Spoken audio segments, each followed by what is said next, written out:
विद्यार्थी मित्रांनो नमस्कार. मी प्राध्यापक ए.बी. रायते तुमचं या व्हिडिओमध्ये मनापासून स्वागत करतो. विद्यार्थी मित्रांनो, मागील काही व्हिडिओंच्या माध्यमातून आपण इयत्ता 12वी भूगोल या विषयाच्या पहिल्या 3 प्रकरणांचा सविस्तर अभ्यास केलेला आहे. या विविध प्रकरणांमधून आपण ज्या काही त्या प्रकरणाशी संबंधित असलेल्या वेगवेगळ्या संकल्पना आहेत त्या संकल्पना विस्तृतपणे समजून घेतलेल्या आहेत. याच शृंखलेमध्ये आता आपण भूगोलाचं प्रकरण क्रमांक 4 जे आहे त्या प्रकरण क्रमांक 4च्या अभ्यासाला सुरुवात करणार आहोत. प्राथमिक आर्थिक क्रिया हे अतिशय महत्त्वाचं प्रकरण या अभ्यासक्रमामध्ये आपल्या अभ्यासक्रमामध्ये समाविष्ट केलं गेलेलं आहे. या प्रकरणाचं महत्त्व आपल्याला या प्रकरणाशी संबंधित मार्क्स जे दिले गेलेले आहेत बोर्डाच्या परीक्षेसाठी. आता आपल्या परीक्षा ज्या आहेत या वर्षी साधारणपणे एप्रिल मे महिन्यामध्ये बोर्डाची परीक्षा होण्याची शक्यता आहे आणि या होणाऱ्या परीक्षेमध्ये या प्रकरणांवर आधारित सर्वसाधारणपणे 17 मार्काचे प्रश्न जे आहेत ते विचारले जाण्याची शक्यता आहे किंवा विचारले जाणार आहेत. विकल्पासहित हे 17 मार्काचे प्रश्न असणार आहेत आणि विदाऊट ऑप्शन किंवा विकल्पाविरहित ज्याला आपण कंपल्सरी म्हणतो साधारणपणे 12 मार्काचे प्रश्न जे आहेत त्याची उत्तरं तुम्हाला जर मार्क्स मिळवायचे असेल 12 पूर्ण तर त्याची उत्तरं तुम्हाला त्या ठिकाणी नोंदवावी लागणार आहेत. म्हणजे विकल्पाविरहित 12 मार्क आणि विकल्पासहित 17 मार्काचे प्रश्न या प्रकरणांवरती विचारले जाणार आहेत आणि इतके अधिक मार्क असलेले हे प्रकरण असल्यामुळे साहजिकच आपल्या दृष्टीने परीक्षेच्या दृष्टीने हे प्रकरण अतिशय महत्त्वाचं आहे आणि त्याच पद्धतीने आपल्याला या प्रकरणाचा विस्तृतपणे अभ्यास जो आहे तो करणं आवश्यक आहे. आणि त्यामुळेच आपण हे प्रकरण विस्तृतपणे सर्व संकल्पना या ठिकाणी समजून घेणार आहोत. त्याच्याशी रिलेटेड असलेले जे काही वेगवेगळ्या प्रकारचे व्यवसाय आहेत त्या व्यवसायांचा सुद्धा तपशीलवार अभ्यास करणार आहोत. हे प्रकरण सुरुवात करण्यापूर्वी ह्या प्रकरणाचा जो आधार आहे बेस आहे तो आपल्याला आधी थोडक्यात समजून घ्यावा लागणार आहे आणि त्यानंतर आपल्याला हे प्रकरण विस्तृतपणे अभ्यासावं लागणार आहे. आता बघा, यामध्ये सर्वसामान्यपणे जी महत्त्वाची संकल्पना अंतर्भूत आहे ती म्हणजे आर्थिक क्रिया. आर्थिक क्रिया किंवा आपण ज्याला सामान्य भाषेमध्ये व्यवसायसुद्धा संबोधत असतो. आता ही आर्थिक क्रिया म्हणजे नेमकं काय हे आपल्याला आधी समजून घ्यावं लागणार आहे आणि त्यानंतर आपल्याला त्याचं जे वर्गीकरण आहे आणि त्यामध्ये अंतर्भूत होत असलेल्या वेगवेगळ्या आर्थिक क्रिया किंवा आर्थिक व्यवसाय जे आहेत त्यांचा विस्तृत आढावा जो आहे तो करावा लागणार आहे. तर सर्वप्रथम आपण आर्थिक क्रिया म्हणजे काय ते समजून घेऊया.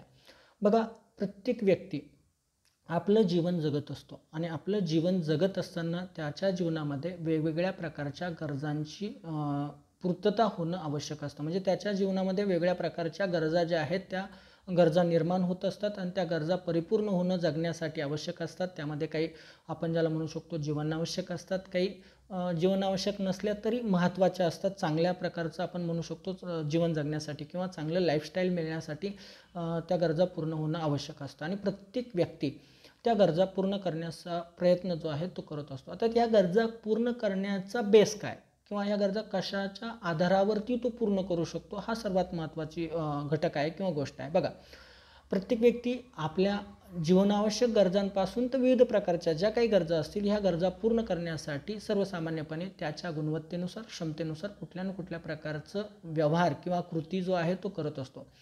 ही कृती जेव्हा तो सातत्याने करतो आणि सातत्याने या कृती केल्यामुळे त्याला जे काही त्याच्या बदल्यात मोबदला प्राप्त होतो, जे काही मूल्य प्राप्त होत असतं या मूल्यांच्या किंवा मोबदल्याच्या संकलनातून त्याच्या बळावरती तो आपल्या इतर गरजा ज्या आहेत त्या परिपूर्ण करू शकतो. तर अशा पद्धतीने जेव्हा तो आपल्या गरजा पूर्ण करण्यासाठी एखादी कृती करतो आणि त्या कृतीच्या बळावरती आपल्या गरजा पूर्ण करत असतो तर ती कृती त्या व्यक्तीचा व्यवसाय असं आपण म्हणत असतो किंवा ती जी काही कृती आहे किंवा क्रिया आहे या क्रियेला त्या व्यक्तीसाठीची आर्थिक क्रिया असं त्याला आपण संबोधू शकतो. म्हणजे थोडक्यात काय, प्रत्येक व्यक्ती आपलं जीवन जगण्यासाठी कुठल्या ना कुठल्या प्रकारची कृती ज्याला आपण सामान्य भाषेमध्ये काम म्हणतो कुठल्या ना कुठल्या प्रकारचं काम जे आहे ते करत असतो आणि ते काम केल्यामुळे त्याला त्या कामाचा मोबदला म्हणून कुठलं जे काही धन किंवा जे काही प्राप्ती होत असते त्या प्राप्तीच्या बळावरती तो आपल्या इतर ज्या गरजा आहेत त्या पूर्ण करू शकतो. कारण काय, प्रत्येक माणूस आपली प्रत्येक गरज स्वतः पूर्ण करू शकत नाही किंवा प्रत्येक गरजेच्या पूर्ततेसाठी सर्व संसाधने त्याच्याकडे असतीलच असं नाही आणि म्हणून ज्या गोष्टींची उपलब्धता त्याच्याकडे आहे, ज्या गोष्टींची क्षमता त्याच्यामध्ये आहे त्या उपलब्धतेनुसार, क्षमतेनुसार आणि त्याच्या गुणवत्तेनुसार तो काही विशिष्ट कृती निवडतो आणि ती कृती तो करत असतो आणि त्या कृती करण्याच्या मोबदल्यात त्याला जे काही प्राप्त होत असतं त्यातून तो आपलं उपजीविका, आपल्या कुटुंबाची उपजीविका किंवा आपण ज्याला उदरनिर्वाह म्हणतो तो उदरनिर्वाह करू शकतो आणि त्यातून त्याचं जीवन जे आहे ते पुढं चालत असतं. तर अशा पद्धतीने सर्वसामान्यपणे ही जी संपूर्ण प्रक्रिया आहे या संपूर्ण प्रक्रियेला आपण अर्थशास्त्रीय भाषेत म्हणा किंवा भौगोलिक आपण भाषेमध्ये आर्थिक भूगोलामध्ये आपण त्याला आर्थिक क्रिया असं संबोधत असतो. तर अशा पद्धतीने ही आर्थिक क्रिया आहे. एक गोष्ट मात्र या ठिकाणी आपल्याला अतिशय महत्त्वाची लक्षात घ्यावी लागणार आहे की आर्थिक क्रिया सर्व ठिकाणी किंवा सर्व व्यक्तींमध्ये सारख्या स्वरूपाची नसते किंवा सर्व व्यक्ती सारख्या प्रमाणात त्या ठिकाणी करत नसतात, सारख्या स्तरावरती त्या ठिकाणी करत नसतात आणि त्यामुळे आपल्याला असं दिसून येतं की आर्थिक क्रिया आणि त्यामधून मिळणारा मोबदला याचं स्तर हा भिन्न भिन्न असतो, त्या करण्याची पद्धत भिन्न असते, त्यामधून मिळणारं आउटपुट भिन्न असतं. या सगळ्या विविधतेच्या आधारावरती या आर्थिक क्रियांचं वर्गीकरण जे आहे ते वेगवेगळ्या गटांमध्ये केलं जात असतं आणि आजच्या या प्रकरणामधून आपण सर्वसामान्यपणे त्यातला एक विभाग जो आहे तो विस्तृतपणे अभ्यासणार आहोत, प्राथमिक आर्थिक क्रिया त्यातला जो पहिला गट आहे. तर सर्वप्रथम आपण या वर्गीकरणाचं थोडक्यात विश्लेषण आधी करूया. कशा पद्धतीने आर्थिक क्रिया वर्गीकृत केल्या जातात, वेगवेगळे गट कशा पद्धतीने पाडले जातात, कोणत्या आधारावर पाडले जातात ते आधी सर्वप्रथम समजून घेऊया आणि त्यानंतर मग या प्राथमिक आर्थिक क्रिया ज्या आहेत त्यामध्ये समाविष्ट होत असलेल्या म्हणजे सर्वप्रथम आपण प्राथमिक आर्थिक क्रिया कशाला म्हणतात ते समजून घेऊ आणि त्यानंतर या आर्थिक क्रियामध्ये कोणकोणते मुख्य घटक समाविष्ट होतात त्याचा विस्तृत आढावा या ठिकाणी घेऊया. चला तर मग सुरुवात करूया प्राथमिक आर्थिक क्रिया यांचा विस्तृत अभ्यास.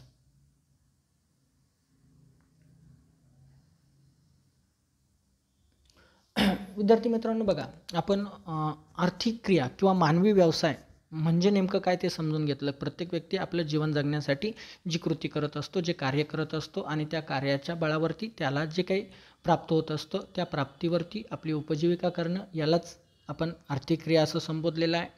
या आर्थिक क्रिया प्रामुख्याने 3 गटामध्ये वर्गीकृत केल्या जात असतात. अलीकडच्या काळात त्याचे अगदी 5 गट केलेले सुद्धा दिसून येतात, पण मूलभूत स्वरूपामध्ये आर्थिक क्रियांचे 3 गटामध्ये वर्गीकरण केलं जात असतं. आता हे वर्गीकरण करण्याचा आधार नेमकी काय आहे ते आपल्याला आधी समजून घ्यावं लागणार आहे. वर्गीकरण करण्याचा आधार प्रामुख्याने वर्गीकरण करताना जो आर्थिक क्रिया केल्या जात असतात किंवा जे व्यवसाय केले जात असतात, लक्षात घ्या या व्यवसायासाठी सर्वसामान्यपणे कोणत्या संसाधनांचा वापर केला गेलेला आहे, त्यानंतर यामधून निर्माण होणारं उत्पादन जे आहे, प्रोडक्ट जे आहे ते कोणत्या स्वरूपाचं आहे, कशा स्तरावरचं आहे, कुठल्या गुणवत्तेचं आहे आणि कोणत्या किमतीचं सर्वसामान्यपणे असू शकतं किंवा आहे याचाही विचार त्या ठिकाणी केला जात असतो. त्यानंतर याच्यावरती परिणाम करणारे जे घटक आहेत त्या घटकांचाही थोडक्यात त्या ठिकाणी विचार केला जात असतो आणि त्यातून ही जे वर्गीकरण आहे ते वर्गीकरण केलेलं आपल्याला दिसून येतं. आता वर्गीकरण का करायचं आहे ते आपण थोडक्यात आधी समजूनच घेतलेलं आहे की सर्वसामान्यपणे केल्या जाणाऱ्या ज्या ह्या आर्थिक क्रिया आहेत या आर्थिक क्रियांचा स्तर अनेक आर्थिक क्रिया जगभरामध्ये केल्या जातात आणि त्यामुळे या सगळ्यांचं स्वरूप हे सारखं नाही, त्यातून मिळणारं उत्पादन हे सारखं नाही आणि त्याच्या एकूण त्याला लागणाऱ्या वेगवेगळ्या प्रकारच्या संसाधनांचं स्वरूप सारखं नसल्यामुळे साहजिकच प्राप्तीच्या स्वरूपामध्ये भिन्नता आहे, कार्याच्या स्वरूपात भिन्नता आहे आणि त्यामुळे त्याचं वर्गीकरण जे आहे ते वर्गीकरण करणं आवश्यक आहे आणि म्हणूनच त्याचं 3 गटात वर्गीकरण केलं गेलं आहे. आता या 3 गटांचं आपण थोडक्यात आता प्रत्येक गट जो आहे, प्रत्येक विभाग जो आहे किंवा प्रत्येक प्रकारच्या आर्थिक क्रिया जे आहे ते एक प्रकरणाच्या माध्यमातून आपल्याला सविस्तरपणे अभ्यासायचे आहे किंवा आपण अभ्यासणार आहोत. त्यामुळे प्रत्येक प्रकार आपल्याला विस्तृतपणे त्या प्रकरणामध्ये समजून घ्यायचा आहे किंवा आपण समजून घेणार आहोत. पण एक प्राथमिक संकल्पना किंवा प्रायमरी आपण ज्याला म्हणू शकतो आयडिया आपल्याला त्या संकल्पनेबद्दलची यावी म्हणून मी थोडक्यात आधी प्राथमिक आर्थिक क्रिया कशाला म्हणतात, द्वितीयक आर्थिक क्रिया कशाला म्हणतात किंवा तृतीयक आर्थिक क्रिया कशाला म्हणतात हे आपण आधी थोडक्यात समजून घेऊया आणि नंतर मग प्रकरणाला विस्तृतपणे सुरुवात करणार आहोत. बघा, सर्वप्रथम प्रायमरी इकॉनॉमिक ॲक्टिव्हिटीज किंवा प्राथमिक आर्थिक क्रिया कशाला म्हणतात. लक्षात घ्या, ह्या शब्दामध्ये प्राथमिक म्हणजे सर्वप्रथम किंवा प्रारंभिक किंवा आधी सुरू होणाऱ्या किंवा आपण ज्याला म्हणू शकतो की ज्या अतिशय आपण म्हणू शकतो की प्राचीन काळापासून चालत आलेले आहे. मानवाने सर्वप्रथम ज्या आर्थिक क्रिया करायला सुरुवात केली त्यानुसार आपण म्हटलं तर या सर्वात आधी सुरू झालेल्या प्राथमिक क्रिया आहे. आता या प्राथमिक आर्थिक क्रियांमध्ये सर्वसामान्यपणे याचं स्वरूप काय किंवा कशाच्या आधारावर आपण त्या क्रियांना प्राथमिक आर्थिक क्रिया म्हणू शकतो, तर या ठिकाणी लक्षात घ्या, ज्या आर्थिक क्रिया नैसर्गिक संसाधनांच्या आधारावरती केल्या जात असतात त्या आर्थिक क्रियांना प्राथमिक आर्थिक क्रिया असं म्हटलं जात असतं. लक्षात घ्या, काय आहे, ज्या आर्थिक क्रिया नैसर्गिक संसाधनांच्या आधारावरती नॅचरल रिसोर्सेसच्या बेसवरती ज्या आर्थिक क्रिया चालतात त्या आर्थिक क्रियांना प्रायमरी इकॉनॉमिक ॲक्टिव्हिटीज किंवा प्राथमिक आर्थिक क्रिया असं आपण संबोधत असतो. आता याचं उदाहरण आपण बघू शकतो. उदाहरण बघा, शेती ही प्राथमिक आर्थिक क्रिया आहे किंवा प्राथमिक व्यवसाय आपण तिला म्हणू शकतो. का प्राथमिक आहे? कारण या हा व्यवसाय ज्या आधारावरती केला जातो, ज्या घटकांवरती शेती अवलंबून आहे, ते घटक जर आपण बघितले तर त्यांचा समावेश हा नैसर्गिक संसाधनांमध्ये होतो. सर्वप्रथम शेतीसाठी आपल्याला कल्पना आहे, जमिनीची आवश्यकता आहे. जमीन असल्याशिवाय आपण शेती करू शकत नाही. दुसरं, त्या जमिनीमध्ये सुपीक मृदा, फर्टिलाइज सॉईल आपण ज्याला म्हणू शकतो, सुपीक मृदेची आवश्यकता आहे. सुपीक मृदा असेल तर चांगल्या प्रकारचं उत्पादन येऊ शकतं. त्याचप्रमाणे तिसरा घटक आपल्याला माहिती आहे, शेतीवरती परिणाम करणारा महत्त्वाचा घटक म्हणजे हवामान, क्लायमेट. हा सुद्धा अतिशय महत्त्वाचा घटक आहे. जेवढं हवामान आपण ज्याला म्हणू शकतो अनुकूल असेल शेतीसाठी आणि त्या घेतल्या जाणाऱ्या पिकासाठी, तेवढं चांगलं उत्पन्न त्या ठिकाणी येत असतं, कमी खर्चात येत असतं. या उलट ते स्थिती प्रतिकूल असेल तर उत्पादनावर त्याचा प्रतिकूल परिणाम होतो आणि त्यातून उत्पादन घसरतं आणि मग त्यातून पुरेसं फायदा जो आहे तो मिळू शकत नाही. आणि म्हणून तोही घटक या ठिकाणी महत्त्वाचा आहे. त्यानंतर त्या ठिकाणी असलेल्या जमिनीच्या उताराचं स्वरूप असेल, त्या ठिकाणी लागणाऱ्या इतर ज्या अनेक नैसर्गिक गोष्टी असेल यांची आवश्यकता किंवा उपस्थिती अतिशय महत्त्वाची. हे घटक तिथं अनुकूल किंवा चांगल्या प्रमाणात उपलब्ध असेल तरच प्राथमिक व्यवसाय त्या ठिकाणी होऊ शकतात, अन्यथा होऊ शकत नाही. ही महत्त्वाची गोष्ट आहे. म्हणून प्राथमिक आर्थिक क्रिया जर आपण एका वाक्यात या ठिकाणी सांगायचं ठरलं तर नैसर्गिक संसाधनांच्या आधारावरती चालणाऱ्या ज्या काही आर्थिक क्रिया आहे जगभरामध्ये, त्या सर्व जागतिक आर्थिक क्रियांचा समावेश हा प्राथमिक आर्थिक क्रियांमध्ये केला जातो किंवा प्राथमिक व्यवसायांमध्ये केला जात असतो. आता पुढे बघा, द्वितीयक आर्थिक क्रिया किंवा सेकंडरी इकॉनॉमिक ॲक्टिव्हिटीज. आता या द्वितीयक आर्थिक क्रिया कशाला म्हटलं जात असतात किंवा कशाला म्हणतात, तर सर्वसामान्यपणे प्राथमिक आर्थिक क्रियांमधून किंवा प्राथमिक व्यवसायांमधून जे काही उत्पादन निघतं, आउटपुट आपण ज्याला म्हणू शकतो, किंवा जे काही प्रोडक्शन होतं, उत्पादन मिळतं, हे सर्वसामान्यपणे शेतीतून वेगळ्या प्रकारचे पिकं मिळणं, मासेमारीतून मासे संकलित करणे किंवा माशांचं उत्पादन त्या ठिकाणी होतं, वनसंकलनामधून विविध प्रकारच्या वनपदार्थांचं संकलन होणं. तर अशा वेगवेगळ्या पदार्थांचं उत्पादन हे प्राथमिक आर्थिक क्रियेमधून होत असतं. ज्या प्राथमिक आर्थिक क्रियेमधून उत्पादित होणाऱ्या ह्या ज्या वस्तू आहेत, या सर्वच्या सर्व वस्तू आपण जशाच तशा वापरू शकत नाही. त्यातल्या काही वस्तू अशा असतात की त्या आपल्याला त्याचं रूपांतर आपल्या आवश्यकतेनुसार बदलून त्या ठिकाणी घ्यावं लागतं, रूपांतरित त्या ठिकाणी करून घ्यावं लागतं. काही पदार्थ असे असतात प्राथमिक व्यवसायामधून मिळणारे की जे नाशवंत स्वरूपाचे असतात आणि असे नाशवंत पदार्थ हे दीर्घकाळ टिकू न शकल्यामुळे साहजिकच आहे, त्याचा जर योग्य वेळेत उपयोग झाला नाही, वापर झाला नाही तर ते खराब होऊ शकतात. आणि त्यामुळे असे जे नाशवंत असेल ते पदार्थ किंवा काही पदार्थ असे असतात की ज्यांचं उत्पादन प्राथमिक व्यवसायातून झाल्यानंतर त्यांना आपण म्हणू शकतो की जेवढी गरज आहे, जेवढे मूल्य मिळणं अपेक्षित आहे तेवढं मिळू शकत नाही, तर त्यावेळेस त्याच्यावरती काही प्रक्रिया केल्यानंतर त्याचं मूल्यवर्धन होतं, त्यांची गुणवत्ता, त्याची क्षमता वाढते आणि निश्चितच त्यातून अधिक लाभ जो आहे तो लाभ त्या ठिकाणी प्राप्त होऊ शकतो. तर ह्या सर्व गोष्टी घडून येण्यासाठी त्याच्यावरती ज्या प्रक्रिया केल्या जात असतात, त्या प्रक्रिया करणारे जेवढे काही उद्योग असतात त्याला आपण द्वितीयक आर्थिक क्रिया असं संबोधत असतो. म्हणजे थोडक्यात काय, प्राथमिक आर्थिक क्रियांमधून मिळणारं उत्पादनाला रॉ मटेरियल किंवा कच्चा माल मानून त्याच्यावरती प्रक्रिया करून ती उत्पादने अधिक मूल्यवर्धित बनवणं, त्यांची क्षमता अधिक प्रमाणात वाढवणं, आपल्या आवश्यकतेनुसार त्याचं रूपांतरण करून मानवी उपयुक्तता त्याची अधिक वाढवण्यासाठी जी काही उद्योग केले जात असतात, ज्या काही प्रक्रिया केल्या जात असतात, त्याचं जे काही रूपांतरण केलं जात असतं, ह्यामध्ये चालणाऱ्या सर्व क्रियांचा समावेश हा द्वितीयक आर्थिक क्रियांमध्ये होताना आपल्याला दिसतो. म्हणजे थोडक्यात सर्व प्रकारचे उद्योगधंदे, इंडस्ट्रीज ज्या आहेत ह्या द्वितीयक आर्थिक क्रियांमध्ये मोडत असतात. आता उदाहरण आपण या ठिकाणी बघू शकतो. उदाहरणार्थ शेतीमधून उत्पादित होणारा कापूस आहे.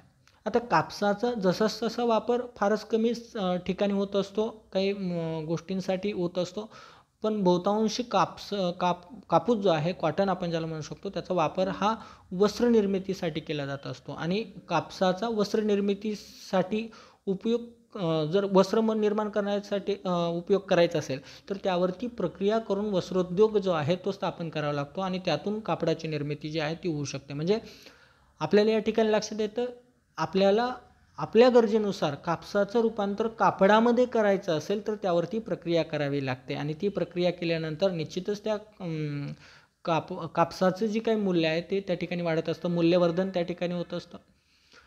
त्याशिवाय दुसरा मुद्दा त्या ठिकाणी बघितला होता, नाशवंत पदार्थांना अधिक टिकाऊ बनणं. उदाहरणार्थ मासे असतील, आता या माशांचं उत्पादन घेतल्यानंतर काही विशिष्ट काळापर्यंत ते आपल्याला उपयुक्त असू शकतात, आपण त्याचा वापर करू शकतो, पण विशिष्ट काळानंतर मात्र ते खराब होऊ शकतात आणि मग ते पूर्णच्या पूर्ण त्या ठिकाणी जर ते विकले गेले नाही किंवा त्याचा वापर केला गेला नाही तर ते खराब होऊ शकतात. अशा वेळेस त्याला खारवणं, बंद डब्यात पॅक करणं, त्याच्यावरती प्रक्रिया करणं किंवा वेगवेगळ्या प्रकारच्या फळांचा वापर करून त्यापासून कँडी, जेल, सॉसेस तयार करणं यासारख्या गोष्टी आपण केल्या तर त्या नाशवंत पदार्थांना अधिक काळ आपण टिकवू शकतो आणि अधिक काळ टिकवल्यामुळे निश्चितच आपल्याला त्यापासून अधिक आर्थिक फायदा जो आहे तो मिळू शकतो. म्हणजे अशा पद्धतीने त्याचं टिकवण क्षमता वाढवण्यासाठी सुद्धा सेकंडरी इकॉनॉमिक ॲक्टिव्हिटीज किंवा द्वितीयक आर्थिक क्रिया काम करत असतात.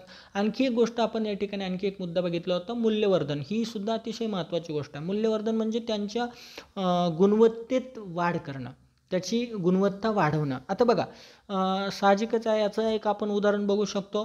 आपण टोमॅटोसारखं घटक जो नाशवंतही आहे आणि या घटकाला मिळणारं मूल्य बघा. समजा सर्वसामान्यपणे 10 रुपये किलोने आपल्याला टोमॅटो जर प्राप्त होत असेल तर त्याच टोमॅटोवरती प्रक्रिया करून त्यापासून आपण सॉस बनवला तर तो 10 रुपयाला भेटणाऱ्या टोमॅटोपासून जर आपण सॉस बनवला तर 10 रुपये किलोचे टोमॅटोचा सॉस आपण 100 रुपये किलोने त्या ठिकाणी विक्री करू शकतो. म्हणजे त्याची किंमत जी आहे ते अनेक पटींनी आपल्याला वाढलेली दिसते. म्हणजेच थोडक्यात त्याचं मूल्यवर्धन झालेलं दिसतं किंवा त्याची क्षमता जी आहे, त्याची उपयुक्तता जी आहे, त्याची गुणवत्ता जी आहे ती अधिक वृद्धिंगत झालेली आपल्याला या ठिकाणी दिसून येते. म्हणून थोडक्यात आपल्याला असं लक्षात येतं की द्वितीयक आर्थिक क्रिया या अतिशय महत्त्वाच्या आहे आणि त्या क्रियांमुळे मानवी आर्थिक क्रियांमध्ये मोठ्या प्रमाणात भरभराट किंवा लाभ झालेला आपल्याला पाहायला मिळतो. प्राथमिक आर्थिक क्रियांपासून मिळणाऱ्या मूल्यापेक्षा द्वितीयक आर्थिक क्रियांमधून मिळणारं मूल्य जे आहे, मोबदला जो आहे तो अधिक चांगला आणि भरघोस असलेला आपल्याला या ठिकाणी दिसून येतो. आता यातला तिसरा प्रकार जो आहे तृतीयक आर्थिक क्रिया. तृतीयक आर्थिक क्रियामध्ये आपल्याला एक सर्वात महत्त्वाची गोष्ट या ठिकाणी लक्षात घ्यावी लागणार आहे की या प्रकारच्या क्रियांमध्ये कुठल्याही प्रकारचं उत्पादन होत नाही. म्हणजे प्राथमिक आर्थिक क्रियांमध्ये जे काही क्रिया केल्या जातात त्यातून कुठल्या ना कुठल्या प्रकारचं प्रोडक्शन आहे, आउटपुट आहे, उत्पादन आहे, लक्षात घ्या. द्वितीयक आर्थिक क्रियांमध्ये सुद्धा आता बघा, प्राथमिक आर्थिक क्रियामध्ये शेतीमधून वेगवेगळ्या प्रकारची उत्पादनं घेतली जातात. मग ते कॉटन असेल, फळं असेल, कंदमुळं असेल, अन्न धान्य असे वेगवेगळ्या प्रकारचे उत्पादनं येतात. म्हणजे काही ना काही वस्तू इथे निर्माण होते. द्वितीयक आर्थिक क्रियांमध्ये प्राथमिक आर्थिक क्रियात निर्माण झालेल्या वस्तूंवरती प्रोसेस केली जाते आणि नवीन वस्तू, मूल्यवर्धित वस्तू किंवा चांगल्या दर्जाच्या वस्तूची निर्मिती केलेली आपल्याला दिसते. म्हणजे इथंही कुठल्या ना कुठल्या वस्तूचं प्रोडक्शन झालेलं किंवा वस्तूची निर्मिती झालेली आपल्याला पाहायला मिळते. पण तृतीयक आर्थिक क्रियेमध्ये मात्र असं कुठेही घडताना दिसत नाही. कुठलीही नवीन वस्तू निर्माण होताना दिसत नाही. मग तृतीयक आर्थिक क्रियाचं महत्त्व काय? आता थोडक्यात लक्षात घ्या. तृतीयक आर्थिक क्रियांमध्ये कुठलीही वस्तू निर्माण जरी होत नसली तरी या क्षेत्राचं महत्त्व अनन्यसाधारण आहे किंवा खूप मोठ्या स्तरावरचं आहे. यातली सर्वात महत्त्वाची गोष्ट लक्षात घ्या, तृतीयक आर्थिक क्रिया काय करतात. तृतीयक आर्थिक क्रिया प्रामुख्याने प्राथमिक आणि द्वितीयक क्षेत्राला जोडण्याचं काम करतात. सगळ्यात महत्त्वाची गोष्ट म्हणजे काय, प्राथमिक आर्थिक क्रिया आणि द्वितीयक आर्थिक क्रियाला जोडण्याचं काम करतात, त्यांचा सहसंबंध निर्माण करण्याचं काम करतात, एकमेकांच्या आवश्यकतेनुसार एकमेकांना ज्या काही सर्व्हिसेस लागतील, सेवा लागतील, त्या पुरवण्याचं काम तृतीयक आर्थिक क्रिया करताना आपल्याला दिसतात किंवा तृतीयक व्यवसाय करताना आपल्याला दिसतात. आणि त्यामुळे साहजिकच आहे, प्राथमिक आणि द्वितीयक व्यवसायाच्या भरभराटीसाठी, वाढीसाठी, अधिक चांगल्या पद्धतीने हे क्षेत्र चालण्यासाठी तृतीयक आर्थिक क्रिया ह्या अतिशय महत्त्वाच्या आहेत. आता याचं उदाहरण आपण या ठिकाणी थोडक्यात बघूया. बघा, तृतीयक आर्थिक क्रियांमध्ये कोणकोणत्या प्रकारच्या व्यवसायांचा समावेश होतो बघा. यामध्ये प्रामुख्याने वाहतूक असेल, व्यापार असेल, यासारख्या क्रियांचा समावेश होतो. आता यांचा प्राथमिक आणि द्वितीयक व्यवसायांसाठी लाभ काय ते आपल्याला थोडक्यात आधी समजून घ्यावं लागणार आहे. बघा, आता यामध्ये प्राथमिक व्यवसायामध्ये एखादं उत्पादन निर्माण झालं तर त्या उत्पादनाच्या विक्री होणं अतिशय गरजेचं आहे आणि ती विक्री प्रामुख्याने व्यापाराच्या माध्यमातून होऊ शकते. जर विक्री झालीच नाही तर त्या प्राथमिक क्रियांमधून मिळणाऱ्या उत्पादनाला अर्थ प्राप्त होणार नाही. उदाहरणार्थ, टोमॅटोचं उत्पादन झालं आणि त्याची विक्रीच झाली नाही तर टोमॅटो खराब होईल आणि टोमॅटो खराब झाला तर त्या प्राथमिक आर्थिक व्यवसायाला म्हणजेच ते करणाऱ्या लोकांना त्याचा फायदा होणार नाही आणि त्याचा फायदा झाला नाही तर पुन्हा त्याचं उत्पादन ते करणार नाही. म्हणजे थोडक्यात काय, निर्माण झालेल्या वस्तूचं विक्री होणं म्हणजेच त्याचा ट्रेड व्यापार होणं अतिशय गरजेचं आहे. जर ते झालं नाही, त्याचं विपणन झालं नाही तर त्याचा फायदा मिळणार नाही. मग तृतीयक आर्थिक क्षेत्र ही सेवा पुरवतं आणि प्राथमिक क्षेत्राच्या वाढीसाठी ते मदत करतं. ती विक्री होते म्हणून ते नवीन उत्पादन करतायत हे आपल्याला या ठिकाणी लक्षात घेणं आवश्यक आहे. आता द्वितीयक आर्थिक क्षेत्राला त्याचा फायदा काय होतो बघा. आता द्वितीयक आर्थिक क्षेत्रामध्ये सुद्धा उत्पादित झालेल्या वस्तूंची विक्री म्हणजेच व्यापार हा त्यामध्ये येतोच. शिवाय वाहतुकीसारखी संकल्पना प्राथमिक आणि द्वितीयक व्यवसायाला जोडतात. बघा, प्राथमिक आर्थिक व्यवसायामध्ये निर्माण झालेले उत्पादनं हे द्वितीयक आर्थिक व्यवसायाचा कच्चा माल असतं, रॉ मटेरियल असतं. व प्राथमिक क्षेत्रात निर्माण झालेले उत्पादनं द्वितीयक क्षेत्रापर्यंत पोहोचवणं म्हणजे त्याचं ट्रान्सपोर्टेशन, वाहतूक होणं अतिशय गरजेचं आहे आणि ते जर चांगल्या पद्धतीने योग्य वेळेत झालं तर निश्चितच द्वितीयक क्षेत्र चांगल्या पद्धतीने चालू शकतं आणि प्राथमिक व्यवसायाला सुद्धा त्याचा हातभार जो आहे तो मोठ्या प्रमाणात लागू शकतो. समजा या दोघांना जोडलं गेलं नाही म्हणजे कच्चा माल उत्पादित झालेला प्रायमरी इकॉनॉमिक ॲक्टिव्हिटीजमध्ये किंवा प्राथमिक आर्थिक क्षेत्रामध्ये निर्माण झालेला कच्चा माल जर द्वितीयक क्षेत्रापर्यंत पोचलाच नाही तर प्राथमिक क्षेत्र तर डबघाईला येईलच, पण द्वितीयक क्षेत्रसुद्धा त्या ठिकाणी चालू शकणार नाही. दोघांना एकमेकांची गरज आहे आणि ती जोडण्याचं काम तृतीयक आर्थिक क्रिया करतं. म्हणून तयार झालेला कच्चा माल द्वितीयक क्षेत्रापर्यंत वाहून नेण्याचं काम तृतीयक क्षेत्र करतं आणि द्वितीयक क्षेत्रातून उत्पादित झालेल्या वस्तू बाजारपर्यंत, पेठेपर्यंत पोहोचवण्याचं काम करतो. शिवाय दोघांमध्ये व्यापार घडवून आणण्याचं काम सुद्धा तृतीयक क्षेत्राच्या माध्यमातून केलं जातं. म्हणजे थोडक्यात काय, प्राथमिक आणि द्वितीयक क्षेत्र यांना जोडण्याचं, त्याचप्रमाणे त्या उद्योगांचे अधिक भरभराट व्हावी, अधिक चांगल्या पद्धतीने ते चालावे, त्याच्यामध्ये कुठल्याही प्रकारचे व्यत्यय किंवा अडथळे येऊ नये ते दूर करण्यासाठी लागणाऱ्या जेवढ्या काही सर्व्हिसेस आहेत त्या सर्व्हिसेस प्रोव्हाइड करण्याचं काम टर्शरी इकॉनॉमिक ॲक्टिव्हिटीज किंवा तृतीयक आर्थिक क्रिया करताना आपल्याला दिसतात. म्हणजे थोडक्यात या तीनही प्रकारच्या आर्थिक क्रिया ह्या मानवी जीवनामध्ये अतिशय महत्त्वाच्या आहेत आणि त्याच आपल्याला 3 वेगवेगळ्या प्रकरणांच्या माध्यमातून सविस्तरपणे अभ्यासायच्या आहेत. आज आपण या 4थ्या प्रकरणाच्या माध्यमातून पहिली जी आर्थिक क्रिया आहे, प्रायमरी इकॉनॉमिक ॲक्टिव्हिटीज किंवा प्राथमिक आर्थिक क्रिया किंवा आपण ज्याला प्राथमिक व्यवसाय असं संबोधू शकतो, त्याचा सविस्तर अभ्यास जो आहे तो आपल्याला या ठिकाणी करायचा आहे. तर चला बघा, सर्वप्रथम आपल्या समोर बघा, प्रकरणाच्या सुरुवातीला आपल्यासमोर एक जगाचा नकाशा दिलेला आहे आणि या जगाच्या नकाशाचा अभ्यास करून त्या आधारावरती आपल्याला काही प्रश्न विचारलेले आहेत. त्या प्रश्नांची उत्तरं शोधून आपल्याला थोडक्यात प्राथमिक आर्थिक क्रियांचं एकूण जे विश्लेषण आहे किंवा त्याचं स्वरूपसुद्धा आपल्याला थोडक्यात या ठिकाणी समजून घ्यायचं आहे. बघा, त्याच्या पुढे हे प्रश्न दिलेले आहे. सर्वसाधारणपणे 12 प्रश्न आपल्यासमोर मांडलेले आहेत आणि या 12 प्रश्नांचा विचार करून आपल्याला याची उत्तरं जी आहेत ती शोधायची आहे. बघा, पहिला प्रश्न सर्वसामान्यपणे त्या नकाशाच्या 4.1 या नकाशाच्या आधारे विचारलेला आहे. बघा, पहिला प्रश्न काय विचारलेला आहे, नकाशात कोणकोणत्या आर्थिक व्यवसायांचं वितरण दर्शवलेलं आहे किंवा दाखवलेलं आहे. आता हे जर आपल्याला समजून घ्यायचं असेल तर आपण नकाशामध्ये नकाशाशी संबंधित असा कुठलाही प्रश्न विचारला तर हा प्रश्न बोर्डाच्या परीक्षेमध्ये सुद्धा विचारला जाणार आहे, कारण प्रश्नपत्रिके स्वरूपाचा जो व्हिडिओ मी तुम्हाला यापूर्वीच अपलोड केलेला आहे त्यामध्ये हा प्रश्नसुद्धा आपल्या नवीन प्रश्नपत्रिकेच्या स्वरूपात समाविष्ट केलेला आहे. म्हणून आपल्याला हे कौशल्य आत्मसात केलंच पाहिजे. नकाशा वाचन हे आपल्याला योग्य पद्धतीने जमलंच पाहिजे. मग नकाशाच्या आधारावरती जर असा प्रश्न विचारला गेला की नकाशात कोणकोणत्या आर्थिक व्यवसायांचं वितरण दाखवलं आहे तर त्यासाठी आपल्याला नकाशाची सूची बघणं आवश्यक आहे. आता बघा या सूचीमध्ये काय दाखवले आहे, वेगवेगळ्या प्रकारचे जे व्यवसाय केले जातात त्या व्यवसायांची एक प्रकारे लिस्टच आपल्यासमोर मांडलेली आहे आणि ती लिस्ट जर आपण बघितली तर या प्रश्नाचं उत्तर आपण सहज सोप्या सरळ पद्धतीने देऊ शकतो. बघा कोणकोणते व्यवसाय या नकाशामध्ये दाखवले आहे तर सर्वप्रथम आपल्याला दिसतं की शेती दाखवलेलं आहे, त्यानंतर पशुपालन या ठिकाणी दर्शवलेलं आहे, त्यानंतर मासेमारी, खाणकाम आणि लाकूडतोड या आर्थिक क्रिया ज्या आहेत त्या आर्थिक क्रिया दर्शवलेल्या आपल्याला या ठिकाणी दिसून येतात. आता बघा हे जे काही आपल्याला दिसतंय बघा, शेती, पशुपालन, मासेमारी, खाणकाम आणि लाकूडतोड असे 5 व्यवसाय जे आहेत, 5 आर्थिक क्रिया ज्या आहेत या ठिकाणी दर्शवलेल्या आहेत.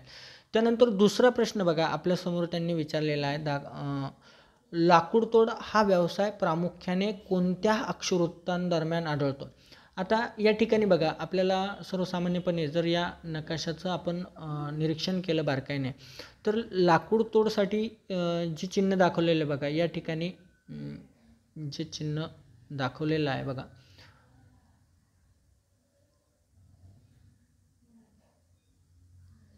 याचं जर आपण निरीक्षण केलं बघा तर हे जे चिन्ह आहे ते दाखवलेलं आहे खाली लाकूडतोडीसाठी.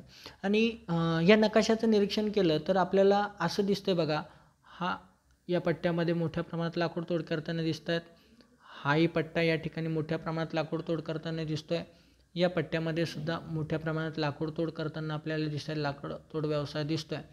इथंही काही भागात या ठिकाणी आपल्याला लाकूडतोड करताना दिसतोय. पण जर आपण बघितलं अधिक प्रमाण जर आपण बघितलं तर अधिक प्रमाणात लाकूडतोडीचं जे काही स्वरूप आपल्याला या ठिकाणी दिसतंय तर ते जे आहेत ह्या जे अक्षरवृत्त गेलेलं आहे बघा, या अक्षरवृत्तापाशी जास्त प्रमाणात केंद्रित झालेलं दिसतंय बघा या अक्षरवृत्ताच्या जवळ. आणि म्हणून आपण म्हणू शकतो की या 2 अक्षरवृत्तांच्या मध्ये त्याचं स्वरूप मोठ्या प्रमाणात आहे किंवा 30 अंश ते 60 अंश जे आपल्याला दिसतंय. तर या 30 अंश ते 60 अंश अक्षरवृत्तांच्या दरम्यान याचं स्वरूप जास्त प्रमाणात आहे.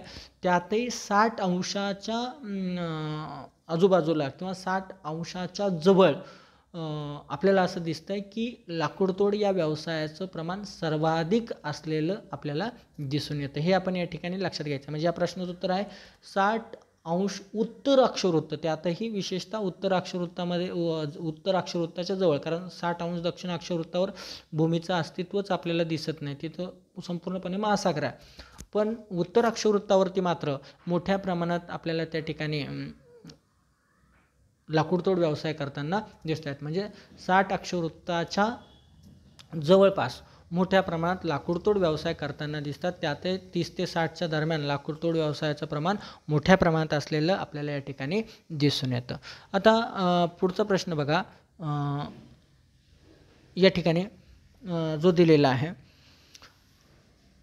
कोणत्या प्रदेशात प्राथमिक क्रिया आढळत नाहीत. कोणत्या प्रदेशात प्राथमिक क्रिया ज्या आहेत त्या आढळत नाही असं त्यांनी प्रश्न विचारलेला आहे. तर आपल्याला सर्वसामान्यपणे जर प्राथमिक क्रिया दिसत आहेत या एकंदरीत संपूर्णपणे नकाशामध्ये तर वेगवेगळ्या प्रकारच्या आर्थिक क्रिया ज्या 5ही प्रकार दिसत आहेत तर जवळपास सगळे भाग जे आहेत दिसणारे त्या सगळ्या भागांमध्ये प्राथमिक क्रिया कुठल्या ना कुठल्या प्रकारच्या चालताना दिसत आहेत. जगाचा जिथं माणूस राहतोय, माणसाचं अस्तित्व आहे तिथं सगळ्या भागात क्रिया दिसत आहेत. बघा आता काही भाग असे दिसत आहेत की जिथं कुठल्याच आर्थिक क्रिया होताना दिसत नाही. आता उदाहरण घ्यायचं झालं तर हा उत्तरेकडचा हा भाग आहे बघा, हा वरती ग्रीनलँडचा भाग आहे किंवा कॅनडाचा काही उत्तरेकडचा प्रदेश आहे आणि खाली ही जो भाग दिसतोय बघा अंटार्क्टिका खंडाचा हा जो भाग आहे या ठिकाणी मात्र आपल्याला कुठले किंवा असे विखरलेल्या काही प्रमाणात उत्तरेकडचे बर्फाच्छादित जे प्रदेश आहेत तिथं आपल्याला त्याचं विश्लेषण किंवा कुठल्याही प्रकारचे व्यवसायाचं स्पष्टीकरण दिसत नाही. म्हणजे मानवी वस्तीविरहित, मानवी वस्ती जिथं जिथं आहे बघा, ज्या ज्या भागात माणूस राहतो तिथं कुठल्या ना कुठल्या प्रकारच्या, भले ती शेती असेल, कुठे पशुपालन अधिक असेल, कुठे मासेमारीचं प्रमाण असेल, कुठे खाणकामाचं प्रमाण अधिक असेल, कुठं लाकूड तोडीचं प्रमाण असेल, भिन्न भिन्न आहे. पण कुठल्या ना कुठल्या प्रकारच्या प्राथमिक आर्थिक क्रिया या संपूर्णपणे सगळ्या जगामध्ये जिथं मानवी वस्ती आहेत त्या सगळ्या प्रदेशामध्ये चालताना आपल्याला दिसतात. फक्त ज्या ठिकाणी आता ग्रीनलँडमध्ये मानवी वस्ती नाही किंवा अंटार्क्टिका खंडावरती मानवी वस्ती नाही, या प्रदेशामध्ये जिथं मानवी वस्ती आढळत नाही त्या प्रदेशामध्ये मात्र आपल्याला प्राथमिक आर्थिक क्रिया किंवा मानवी व्यवसाय होताना दिसत नाही, हे आपण या ठिकाणी लक्षात घेऊ शकतो. आता पुढचा प्रश्न बघा जो विचारलेला आहे तो आहे मासेमारी व्यवसाय महासागरांमध्ये विशिष्ट ठिकाणीच का आढळत असावे. आता बघा मासेमारी व्यवसायाचं जे चित्र दिलं आहे बघा, मासेमारी व्यवसाय आपल्याला कुठे कुठे दिसतोय, सगळ्या महासागरांमध्ये ह्या ठिकाणी किंवा इकडे जे मध्य भागामध्ये दिसत नाही, तो कुठे दिसतोय बघा या अशा प्रदेशामध्ये. हे जे काही स्थिती दिसते बघा या प्रदेशामध्ये मासेमारी व्यवसाय जो आहे अशा विशिष्ट ठिकाणीच का दिसतोय, असा प्रश्न त्यांनी विचारलेला आहे. आता सर्वप्रथम याची पार्श्वभूमी आपल्याला लक्षात घ्यावी लागणार आहे. मासेमारी व्यवसाय करण्यासाठी कोणत्या गोष्टींची आवश्यकता आहे, तर मासेमारी व्यवसाय करण्यासाठी सर्वप्रथम किंवा बेसिक गोष्ट आहे माशांची उपलब्धता. आता ही माशांची उपलब्धता जी असते ही कोणत्या प्रदेशात असते, तर भूखंड मंच जिथं असतो, म्हणजे समुद्रबूड जमीन आणि भूखंड मंच आपण ज्याला म्हणू शकतो, या प्रदेशामध्ये जिथं प्लवंगांची निर्मिती चांगल्या प्रकारे होऊ शकते आणि माशांचं खाद्यान्य जिथं उपलब्ध होऊ शकतं तिथं माशांची वाढ चांगल्या प्रमाणात होऊ शकते आणि जिथं माशांची वाढ चांगली होऊ शकते तिथंच मासेमारी व्यवसाय चांगला जो आहे तो होऊ शकतो. म्हणून किनाऱ्या लगतचा जो भूखंड मंचाचा प्रदेश आहे अशा प्रदेशामध्येच मासेमारी व्यवसाय हा मोठ्या प्रमाणात विकसित झालेला आपल्याला या ठिकाणी दिसतोय. हे आपण या ठिकाणी लक्षात घ्यावं लागणार आहे. हा प्रदेश जो किनाऱ्यापासून साधारणपणे एक 50-100 किलोमीटरचं अंतर जे असतं या प्रदेशामध्ये माशांची उपलब्धता अधिक असते आणि म्हणून त्या प्रदेशात जास्त प्रमाणात मासेमारी व्यवसाय करताना आपल्याला दिसतोय.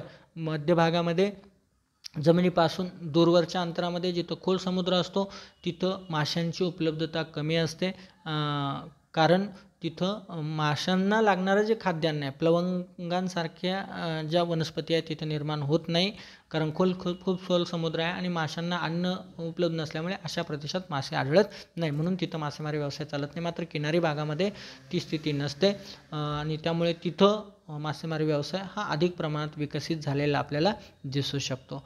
आता पुढे बघा, पुढचा प्रश्न जो विचारलेला आहे 5वा, युरोप खंडात कोणकोणत्या आर्थिक क्रिया अधिक आढळतात. आता बघा हा आपल्याला या प्रदेशामध्ये दिसतोय, हा युरोप खंड आहे. आता या युरोप खंडाचं जर आपण बारकाईने निरीक्षण केलं तर युरोप खंडामध्ये आपल्याला दिसतंय बघा, शेती हा व्यवसाय मोठ्या प्रमाणात करताना दिसत आहेत. मासेमारी किनारी भागात व्यवसाय होताना दिसतोय, किनारी प्रदेशामध्ये अंतर्गत भागात थोडं तुलनेने कमी असेल. पशुपालनाचं सुद्धा अस्तित्व चांगल्या प्रमाणात आपल्याला या क्षेत्रामध्ये त्या ठिकाणी दिसतं आहे. खाणकाम व्यवसायसुद्धा मोठ्या प्रमाणात आपल्याला या प्रदेशात चालताना दिसतोय बघा काही भागांमध्ये, आणि लाकूडतोड व्यवसायाचं स्वरूपसुद्धा मोठ्या प्रमाणात आहे. म्हणजेच आपल्याला असं दिसतंय सर्वाधिक जर प्रमाण आपण बघितलं तर ते शेतीचंच आपल्याला दिसतं आहे.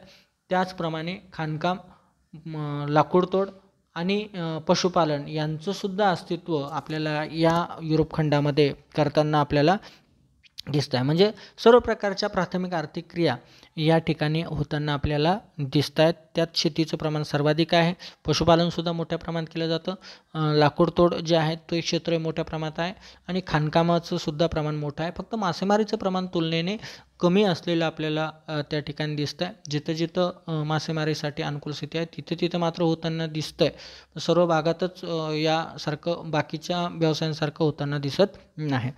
पुढे बघा 6वा प्रश्न विचारलेला आहे, समुद्रामध्ये दर्शवलेले खाणकामाचे चिन्ह कोणते उत्पादन दर्शवत असेल.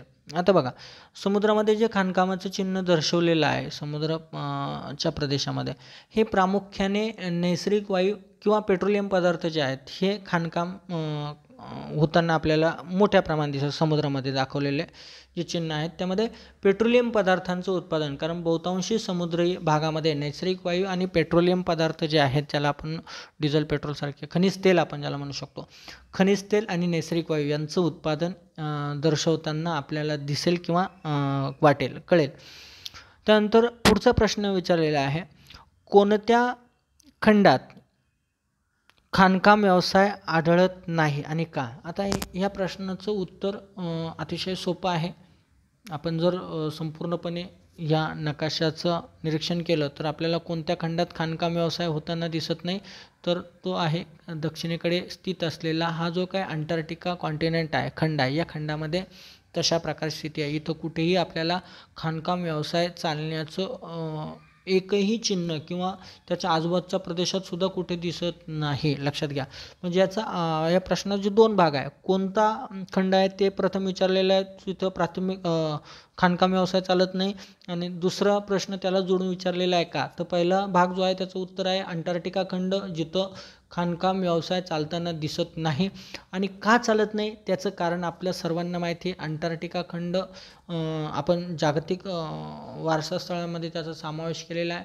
सर्व जगाने एकत्रित येऊन या खंडावर असलेली साधन संपत्ती ही जागतिक मालकीची आहे असं धोरण स्वीकारलेलं आहे. आणि त्यामुळे जागतिक मालकीची असलेली ही साधन संपत्ती कुठलाही देश, कुठलाही मानवी समुदाय त्याचं उत्खनन करू शकत नाही. हा नैसर्गिक ठेवा मानवाच्या भविष्यासाठी किंवा एकूण मानवाच्या अस्तित्वासाठी आपल्याला सुरक्षित ठेवायचा आहे. आणि म्हणून आपण जागतिक जो करार केलेला आहे त्या करारानुसार या ठिकाणी असलेल्या खनिजांचं उत्खनन करण्यास कुणालाही परवानगी नाही. आणि त्यामुळे इथं खाणकाम व्यवसाय खनिजांचं एक तर मुळातच तिथली नैसर्गिक स्थिती इतकी प्रतिकूल आहे की तिथं उत्खनन करणं अवघड आहे, तिथं खनिजांचा शोध घेणं अवघड आहे. नैसर्गिक प्रतिकूलता पहिलं कारण आहे की तिथं नैसर्गिक प्रतिकूलता आहे. बर्फाच्छादन खूप मोठ्या प्रमाणात आहे, अतिशय एक्स्ट्रीम कोल्ड क्लायमेट आहे, अतिशय थंड हवामान आपल्याला ज्या म्हणू शकतो त्या ठिकाणी आहे. आणि आपण म्हणू शकतो की खूप मोठ्या जाडीचं थर त्या ठिकाणी बर्फाचा असलेला आपल्याला दिसून येतो. अशा परिस्थितीत एक तर खनिजांचा शोध घेणंच अवघड आहे, शोध घेतला तरी त्याचं उत्खनन करणं अवघड आहे. आणि त्यामुळे या नैसर्गिक प्रतिकूलतेमुळे आपण त्याचं उत्पादन घेऊ शकत नाही, हे पहिलं कारण आहे. आणि दुसरं कारण आहे की जागतिक स्तरावरती सर्व देशांनी एकत्रित येऊन इथं खनिजांचं उत्खनन किंवा उत्पादन घ्यायचं नाही अशा प्रकारचा करारच केलेला आहे. आणि त्यामुळे जर सपोज कुणाला त्याचं शोध लागलाही खनिजांचा, त्याची उपलब्धता कळालीही आणि त्याचं उत्खनन करण्याचं तंत्रज्ञान त्याने विकसितसुद्धा केलं, तरीही या करारामुळे तो उत्खनन करू शकत नाही. आणि अशी स्थिती असल्यामुळे अंटार्क्टिका खंडामध्ये आपल्याला असं दिसेल की खाणकाम व्यवसायाचा विकास त्यामुळे झालेला नाही. तर अशा पद्धतीने त्याच्या मागचं कारण असलेलं आपल्याला दिसेल. पुढचा प्रश्न बघा, जगातील सर्वात जास्त मासेमारी कोणत्या महासागरात केली जाते? आता आपण जर बघितलं जगातील सर्वाधिक प्रमाणातली मासेमारी जी आहे तो पॅसिफिकचा हा जो पट्टा आहे ह्या पट्ट्यात केली जाते. हा भाग जो आहे हा भागात केली जाते, आपल्याला करताना आपल्याला दिसते. म्हणून या प्रश्नाचं उत्तर आहे पॅसिफिक महासागर जो आहे, या पॅसिफिक महासागरामध्ये सर्वाधिक प्रमाणामधील मासेमारी व्यवसाय चालताना आपल्याला दिसतो किंवा सर्वाधिक प्रमाणात मासेमारी याच महासागरात पॅसिफिक महासागरात करताना आपल्याला दिसून येते. त्यानंतर पुढचा 9वा प्रश्न आहे, मकर वृत्ताच्या दक्षिणेकडे कोणकोणत्या प्राथमिक आर्थिक क्रिया केल्या जातात? आता बघा मकर वृत्त या ठिकाणी आपल्याला दिसू शकतं. बघा हे जे आहे हे जे वृत्त पसरलेलं आहे 23.5 दक्षिणेकडे, हे आहे मकर वृत्त. आणि ह्या मकर वृत्ताच्या दक्षिणेकडचा भाग जर आपण बघितला म्हणजे याच्या खाली असलेला हा जो भाग आहे, आता या ठिकाणी फक्त 3च कॉन्टिनेंटचा भाग येतो. एक साऊथ अमेरिका म्हणजेच दक्षिण अमेरिका कॉन्टिनेंटचा एवढा भाग, आफ्रिका कॉन्टिनेंटचा हा भाग आणि ऑस्ट्रेलिया कॉन्टिनेंटचा हा भाग आणि त्यातच समाविष्ट असलेलं न्यूझीलंड. हे जे बेट आहे ऑस्ट्रेलिया कॉन्टिनेंटमधलाच तो भाग आहे. तर एवढे प्रदेश आपल्याला दिसतात. या प्रदेशाचं जर आपण बारकाईने निरीक्षण केलं तर इथं कोणकोणते व्यवसाय चालताना आपल्याला दिसत आहेत बघा. इथं खाणकाम व्यवसायाचं अस्तित्व दिसतं आहे, इथं शेती व्यवसायाचं अस्तित्व दिसतं आहे, इथं लाकूडतोड व्यवसायाचं सुद्धा अस्तित्व दिसतं आहे, इथं मासेमारी व्यवसायाचं सुद्धा अस्तित्व दिसतं आहे.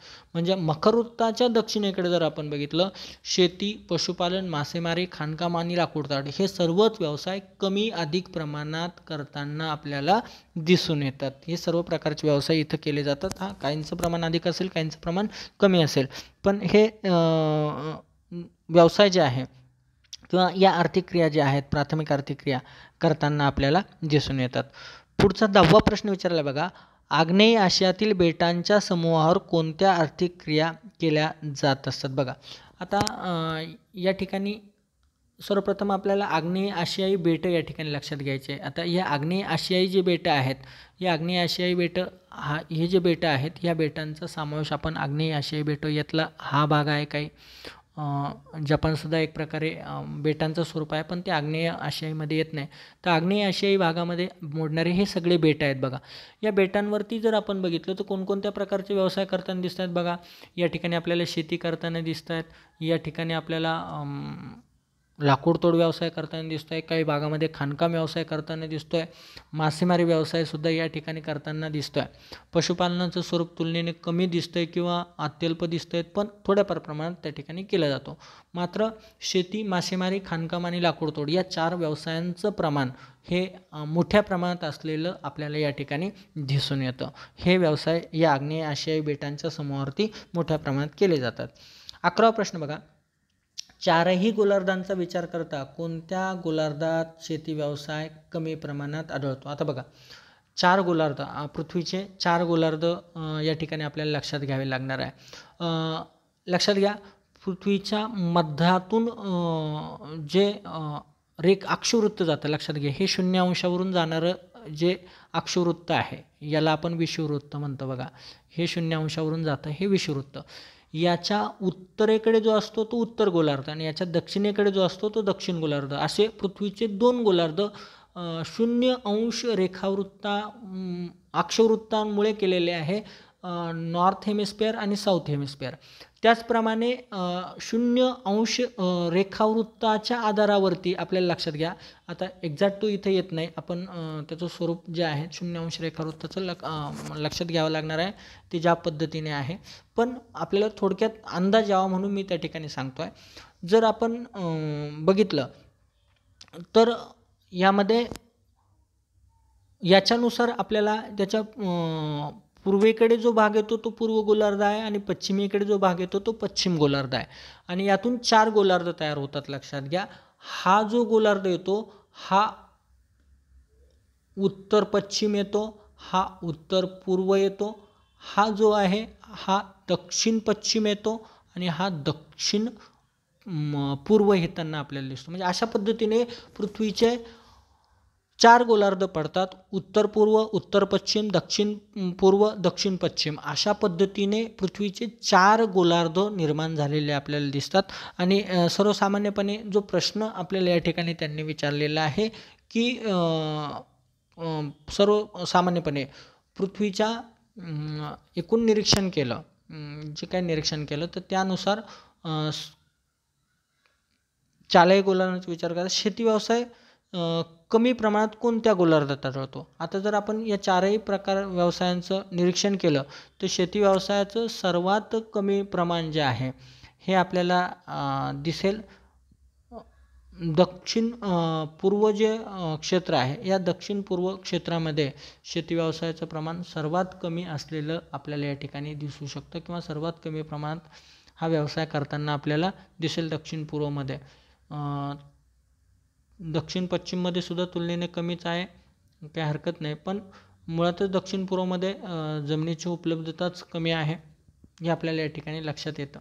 आणि त्यामुळे दक्षिण पूर्व हा गोलार्ध जो आहे तुलनेने आपल्याला कमी प्रमाणात शेती करताना दिसून येतो.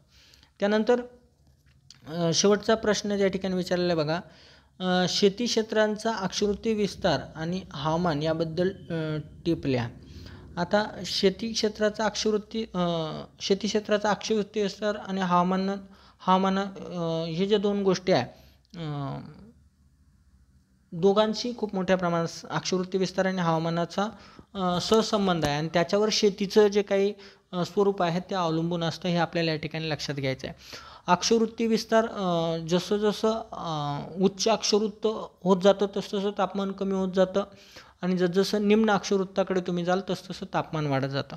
शेतीमध्ये उत्पादित होणारे पिकं जे आहेत ते वेगळ्या पिकांसाठी वेगळ्या प्रकारच्या हवामानाची आवश्यकता असते आणि म्हणून आपल्याला पृथ्वीच्या वेगळ्या भागात त्याच्या स्थानानुसार वेगळ्या प्रकारचं हवामान पाहायला मिळतं आणि त्यामुळे हवामानानुसार त्या प्रदेशात वेगळ्या प्रकारच्या पिकांची निर्मिती झालेली आपल्याला त्या ठिकाणी पाहायला मिळते. म्हणजे थोडक्यात आपण म्हणू शकतो की पृथ्वीवरती शेती व्यवसाय जरी सर्व ठिकाणी केला जात असला तरी सर्व ठिकाणी उत्पादित होणाऱ्या पिकांचं स्वरूप मात्र सारखं नसतं, कारण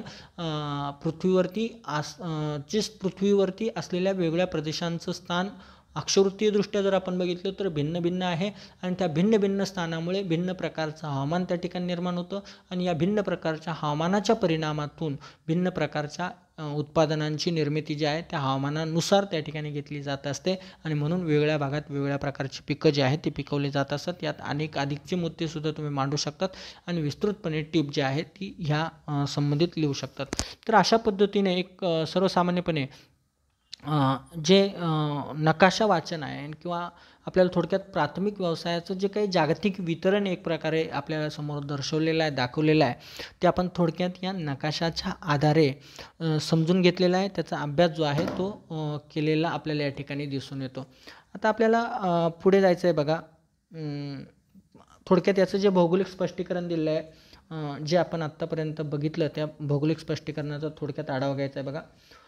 वरील निरीक्षणावरून विविध व्यवसायांच्या वितरणातील फरक तुमचा लक्षात आलेला असेल. आपण जे आत्तापर्यंत निरीक्षण केलेलं आहे, जे व्यवसायांचा किंवा जे काही नकाशा बघितला आहे व्यवसायांची मांडणी करणार प्राथमिक आर्थिक व्यवसाय जे दर्शवलेले आहे त्या व्यवसायांचं जे वितरण दर्शवलेलं आहे त्या वितरणामधून व्यवसायाचं जे स्वरूप आहे जगभरातलं कशा पद्धतीने विस्तारलेलं आहे त्याचं स्वरूप आपल्याला लक्षात आलेलं आहे. हे सर्व व्यवसाय निसर्गावर अवलंबून आहेत. या व्यवसायांचं जर आपण बेसिक बघितलं तर आपल्याला लक्षात येतं की हे सर्वच्या सर्व व्यवसाय जे आहेत सर्व आर्थिक क्रिया ज्या आहेत या पूर्णपणे निसर्गावर अवलंबून आहे. उदाहरणार्थ घ्यायचं झालं शेतीसाठी आवश्यक गोष्टी आपण बघितल्या, जमीन असेल, मृदा असेल, हवामान असेल यांची आवश्यकता आहे. पशुपालनासाठी पशूंची आवश्यकता आहे, त्यांच्यासाठी लागणारा चारा, गवताळ, कुरणं यांची आवश्यकता आहे. त्यानंतर आपण मासेमारीसाठी समुद्राची किंवा जलाशयांची आवश्यकता आहे. त्याचप्रमाणे त्यासाठी असणाऱ्या माशांची आवश्यकता आहे. खाणकाम क्षेत्रामध्ये खनिजांची उपलब्धता असणं प्राथमिक गरज आहे. खनिजं असलं तर खाणकाम व्यवसाय होऊ शकतो आणि खनिजं हे नैसर्गिक घटक आहेत. किंवा लाकूडतोडमध्ये जे काही जंगल आहे हे जंगलव्याप्त प्रदेश असणं गरजेचं आहे, त्याशिवाय आपण लाकूडतोड व्यवसाय करू शकत नाही. म्हणजे या सगळ्या नैसर्गिक साधनसंपत्ती आहे आणि या नैसर्गिक साधनसंपत्तीवरती हे व्यवसाय अवलंबून आहेत आणि या नैसर्गिक साधनसंपत्ती प्रामुख्याने असल्याशिवाय हे व्यवसाय चालू शकत नाही, हे आपण या ठिकाणी लक्षात येतं. या व्यवसायांमध्ये बघा शिकार असेल, फळे, कंदमुळे गोळा करणं, पशुपालन, शेती, मासेमारी, लाकूडतोड, खाणकाम यासारख्या प्राथमिक आर्थिक क्रियांचा समावेश होताना आपल्याला या ठिकाणी दिसून येतो. आता या प्राथमिक आर्थिक क्रिया जे स्पष्टीकरण आपल्याला पुढेही बघायचं आहे बघा. प्राथमिक व्यवसाय हे नैसर्गिक साधनसंपत्तीवर अवलंबून असतात. मी मगाशी किंवा सुरुवातीलाच प्रकरण सुरू करताना सर्वात महत्त्वाची गोष्ट जी आपल्यासमोर मांडली होती, प्राथमिक व्यवसाय जे आहेत हे नैसर्गिक साधनसंपत्तीवरती अवलंबून असतात, त्याशिवाय हे व्यवसाय चालू शकत नाही. आपण या व्यवसायाचं स्वरूप बघितलं तेव्हाही आपल्याला लक्षात आलेलं आहे. नैसर्गिक साधनसंपत्तीवर तेथील नैसर्गिक घटक व नैसर्गिक आपत्तींचा परिणाम होत असतो. आता लक्षात घ्या, नैसर्गिक साधनसंपत्तीसुद्धा सगळीकडे सारखी नसते. नैसर्गिक साधनसंपत्तीमध्येच्या वितरणात सुद्धा विविधता असते, कारण तिथले नैसर्गिक घटक ज्या पद्धतीचे असतात आणि तिथं ज्या स्वरूपाच्या नैसर्गिक आपत्ती असतात त्या आपत्तीनुसार सुद्धा नैसर्गिक संसाधनं जे आहेत किंवा साधनसंपत्ती बदलताना आपल्याला दिसून येते. आता आपल्याला दिसतंय की जगभरामधली लोकसंख्या जगाची आपण पहिल्या 2 प्रकरणामध्ये लोकसंख्येचा अभ्यास केला आणि त्यातून आपल्याला स्पष्टपणे कळालं आहे की जगाची लोकसंख्या सातत्याने वाढत चाललेली आहे. जसजसा काळ पुढे जातोय तसतशी लोकसंख्या वाढतच जाते आणि जसजशी लोकसंख्या वाढत जाते तसतसे त्यांच्या गरजा, त्यांना आवश्यक असणाऱ्या वेगवेगळ्या गोष्टींची मागणीसुद्धा वाढत जाते आणि ही वाढती मागणी पूर्ण करता यावी म्हणून मनुष्याने वेगवेगळ्या पद्धतीने उत्पादन घेण्याचा प्रयत्न केलेला आहे आणि या मनुष्याला उत्पादन करण्यासाठी स्वबळाची किंवा स्वक्षमतेची तर गरज आहे. स्वतःच्या क्षमतांचा तो वापर करतो, गुणवत्तेचा तो वापर करतो, स्वतःच्या श्रमाचा तो वापर करतो, पण तेवढं या सगळ्यांचा वापर करूनसुद्धा त्याच्या गरजा पूर्ण करू शकतील इतक्या मोठ्या प्रमाणात उत्पादन तो निर्माण करू शकत नाही. म्हणून त्याने श्रमाबरोबरच यंत्रांची मदत घ्यायचं सुद्धा काम सुरू केलेलं आहे किंवा यंत्रांच्या मदतीने सुद्धा तो आता उत्पादन घेऊ लागलेला आहे, उत्पादन मिळवू लागलेलं आहे आणि म्हणून प्राथमिक आर्थिक व्यवसायात सुद्धा आता मोठ्या प्रमाणात यांत्रिकीकरण झालेलं आहे. म्हणजे थोडक्यात काय की पूर्वीच्या काळी प्राथमिक आर्थिक क्रिया ह्या बेसिकली आपल्याला दिसून यायचं की मानवी श्रम आणि फार तर त्याला जोडी पशुबळाचा आपण उपयोग करून उत्पादन घेत होतो. पण आता जसजशी गरज वाढू लागलेली आहे, उत्पादनाची जसजशी आवश्यकता भासू लागलेली आहे तसतसं त्याच्या तंत्रामध्ये सुधारणा होत गेलेली आहे, काळानुरूप सुधारणा होत गेलेली आहे. मग हळूहळू माणसाने त्यामध्ये तंत्रज्ञानाचा वापर सुरू केला, यंत्रसामुग्री मोठ्या प्रमाणात वापरू लागल्या, आधुनिकीकरण जे आहे ते या क्षेत्रामध्ये केलं गेलं आणि त्यामुळे हे क्षेत्रसुद्धा आपल्याला असं दिसतं आहे की आता मोठ्या प्रमाणात याच्यामध्ये यांत्रिकीकरण झालेलं दिसून येत आहे. म्हणजेच प्राथमिक व्यवसायामध्ये सुद्धा आधुनिक तंत्रज्ञान वापरलं गेलं, यांत्रिकीकरण झालं. आता उदाहरणार्थ शेतीमध्ये बघा ट्रॅक्टरसारख्या यंत्र किंवा वेगवेगळ्या मोठमोठ्या वेगवेगळ्या प्रकारच्या यंत्रांचं मळणी यंत्र असेल किंवा इतर वेगळ्या प्रकारच्या यंत्रांचा वापर जो आहे केला जाऊ लागलेला आहे. मासेमारीमध्ये सुद्धा वेगवेगळ्या प्रकारचे आधुनिक जहाज वापरू लागलेले आहे किंवा वेगवेगळ्या प्रकारचे नेट्स जे आहेत त्यासाठी वापरू लागले. म्हणजे हे सगळं काय आहेत यांत्रिकीकरण आहे. किंवा वृक्षतोडीसाठी सुद्धा आधुनिक प्रकारच्या मोठमोठ्या प्रकारच्या यंत्रांचा वापर त्या ठिकाणी केला जातो. खाणकाम व्यवसायामध्ये तर अत्याधुनिक यंत्रसामुग्रीचा वापर तर आता जवळपास अनिवार्यच झाला आहे. त्याशिवाय इतक्या खोलवरून आणि इतक्या मोठ्या प्रमाणात खनिजांचं उत्पादन करणं शक्य होणार नाही. म्हणजे थोडक्यात प्राथमिक व्यवसायांमध्ये सुद्धा खूप मोठ्या प्रमाणात यांत्रिकीकरण झालेलं आपल्याला पाहायला मिळतं. ह्या व्यवसायसुद्धा आधुनिक झालेला आपल्याला या ठिकाणी दिसून येतो. तर अशा पद्धतीने थोडक्यात या व्यवसायाचं स्वरूप किंवा या व्यवसायाची स्थिती असलेली आपल्याला पाहायला मिळते. आता याच्याशी संबंधित असलेल्या एक कृती आपल्यासमोर दिलेली बघा, एक तक्ता दिलेला आहे. खालील तक्ता आपल्या वहीत पूर्ण करा असं त्यांनी म्हटलेलं आहे. उदाहरणासाठी एक नमुना त्यांनी सोडून दिलेला आहे आणि बाकीच्या गोष्टी तुम्हाला सोडवायला त्या ठिकाणी सांगितलेल्या आहे. बघा आता यामध्ये आपल्यासमोर जो तक्ता दिलेला आहे तुम्ही हा तक्ता विस्तृतपणे तुमच्या वहीमध्ये काढा, सोडवा, त्याची विस्तृतपणे मांडणी करा. एक उदाहरण म्हणून मी काही गोष्टी तुम्हाला या ठिकाणी सांगतो, तुम्हाला त्याच्याबद्दलची कल्पना येईल. बघा त्यांनी सोडवून दिलेला जो भाग आहे यामध्ये प्रामुख्याने शेती, प्राथमिक आर्थिक क्रियांमध्ये ज्या वेगवेगळ्या प्रकारच्या आर्थिक क्रिया केल्या जातात त्या आर्थिक क्रियांचा समावेश पहिल्या रोमध्ये केलेला आपल्याला दिसतोय. दुसऱ्यामध्ये त्यासाठी लागणारे जे आवश्यक नैसर्गिक साधनसंपत्ती ती मांडलेली आहे आणि त्याच्यावर परिणाम करणाऱ्या घटकांमध्ये दोन्ही प्रकारचे मग नैसर्गिक घटक पण परिणाम करतात आणि मानवी घटक पण परिणाम करतात, तर त्याची मांडणी त्या ठिकाणी केली आहे. सर्वप्रथम शेतीबद्दल त्यांनी सगळी माहिती त्या ठिकाणी मांडून दिलेली आहे आणि त्याच्या आधारावर आपल्याला बाकीचे बघायचे. बघा शेतीसाठी त्यांनी प्राथमिक आर्थिक क्रिया शेती दिलेली आहे.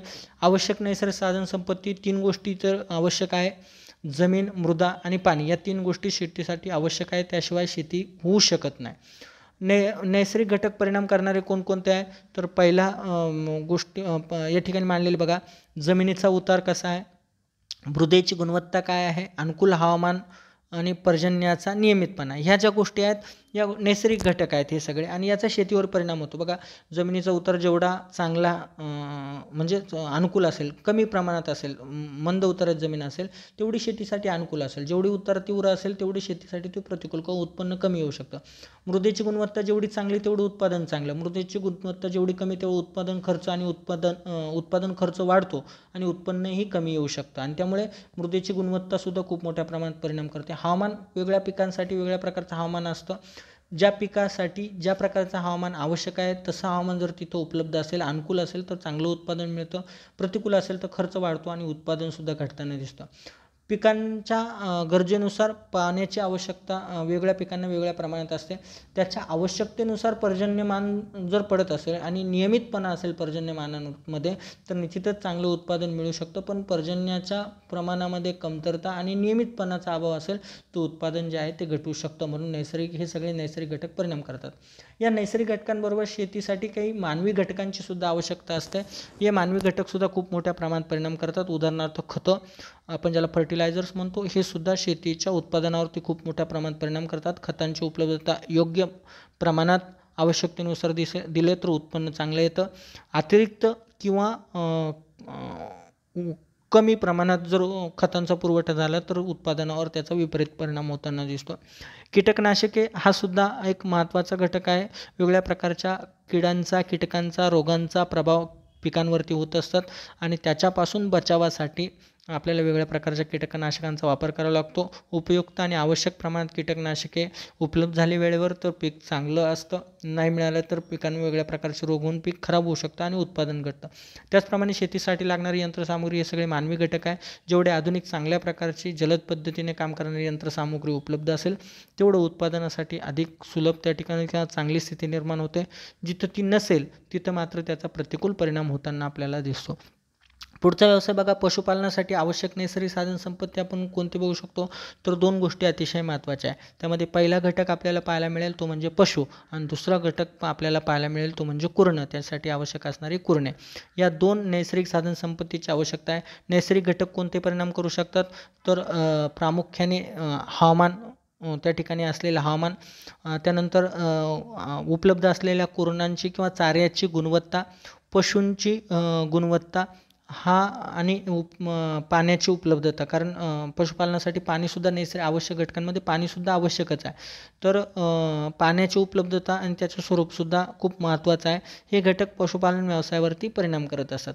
मानवी घटकांमध्ये आपण म्हणू शकतो की पशूंचं जे काही स्वरूप आहे किंवा त्यांची जी काही अधिक उच्चतम प्रजाती आहे त्या निर्माण करण्याचं तंत्र किंवा त्यासाठी लागणारे वेगवेगळ्या प्रकारचं तंत्रज्ञान, त्याचप्रमाणे त्याच्यामध्ये साठी लागणारे वेगवेगळ्या प्रकारचे यंत्र, पशूंच्या साठी आवश्यक असणारे वेगवेगळ्या प्रकारचे औषधोपचार ज्याला आपण मेडिसिन्स म्हणतो, त्यांच्यासाठी लागणारा पोषक आहार वगैरे. तर यासारख्या मानवी गोष्टी जेवढ्या अनुकूल चांगल्या उपलब्ध असेल तेवढं पशुपालन व्यवसायासाठी मदत होत असते.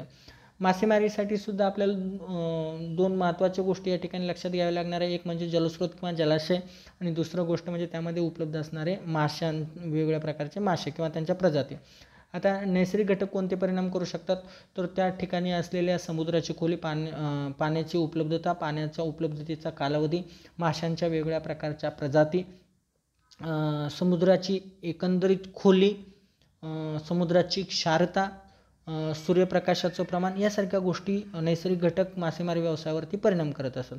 मानवी घटकांमध्ये मासेमारीसाठी लागणाऱ्या वेगवेगळ्या प्रकारच्या आधुनिक तंत्रज्ञानामध्ये लागणाऱ्या आधुनिक बोटी, त्यानंतर त्यासाठी लागणारे आधुनिक नेट्स, जाळे आपण ज्याला म्हणू शकतो, यासारख्या गोष्टी ज्या आहेत त्या परिणाम करत असतात. आणि नैसर्गिक घटकांमध्ये आणखी एक घटक आहे हवामान. हा घटक अतिशय मोठ्या प्रमाणात परिणाम करत असतो. अनुकूल हवामानाची सुद्धा मासेमारीसाठी आवश्यकता असते. खाणकाम व्यवसायामध्ये जर आपण बघितलं तर सर्वात महत्त्वाच्या नैसर्गिक साधनसंपत्ती आवश्यक असते ते म्हणजे खनिजांची उपलब्धता. खनिज असेल तर खाणकाम व्यवसाय चालू शकतो, म्हणून खनिजांची उपलब्धता ही आवश्यक नैसर्गिक घटक आहे. आता त्याच्यावर परिणाम करणाऱ्या नैसर्गिक घटकांमध्ये खनिजांचं स्थान कुठे आहे, त्यांची सर्वसामान्यपणे जमिनीतील खोली किती प्रमाणात आहे हे आपल्याला या ठिकाणी लक्षात घ्यावं लागणार आहे. तर त्या ठिकाणचं असलेलं हवामानसुद्धा त्याच्यावरती मोठ्या प्रमाणात परिणाम करत असतं. तर असे घटक आहेत जे परिणाम करत असतात.